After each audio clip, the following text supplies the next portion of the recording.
Thank you, ma'am, for your kind words. Keep up the good work, ma'am. ఏంటండి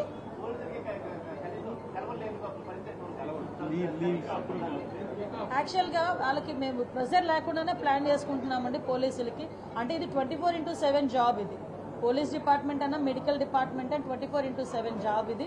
కానీ వాళ్ళకి కూడా rest ఉండాలి, వాళ్ళకి కూడా ఆ ఫ్రీనెస్ ఉండాలి. మీరు అబ్జర్వ్ చేశారో లేదో, ఈ పోలీస్ స్టేషన్ చూసి ఆలోచించండి ఒకసారి. ఒక యోగా రూమ్ ఉంది, ఒక జిమ్ రూమ్ ఉంది. అంటే వాళ్ళు వర్క్లో కూడా ఒక రిలాక్సేషన్ తీసుకోవచ్చు. అట్ ద సేమ్ టైం వాళ్ళు కూడా సెలవులు ఇచ్చే విషయంలోని కూడా ఎక్కడ కూడా ఇబ్బంది లేకుండానే మేము చూసుకుంటాం.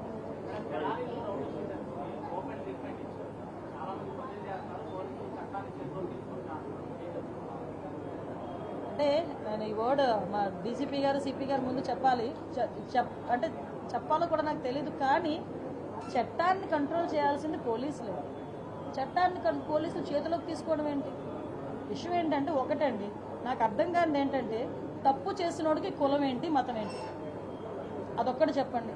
అది వాళ్ళు గాంజా బ్యాచ్. నిన్న కూడా మా వాళ్ళు డిపార్ట్మెంట్ అంతా కూడా ఒక ప్రెస్ నోట్ కూడా రిలీజ్ చేశారు డీసీపీ గారు. అసలు వాళ్ళ మీద ఎన్ని రౌడీ షీట్స్ ఉన్నాయి. అసలు తెనాల్లోని నాకే కాదండి, మీకు కూడా ఒక సోషల్ రెస్పాన్సిబిలిటీ ఉంది, ఒక విలేకరులుగా మీకు కూడా.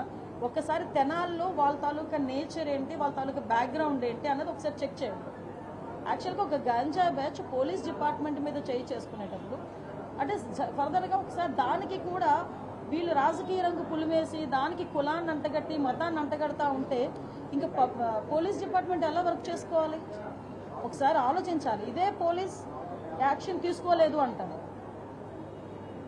ఏదైనా ఒక స్టెప్ ఫార్వర్డ్ వేస్తే ఈ రకంగా మాట్లాడతారు.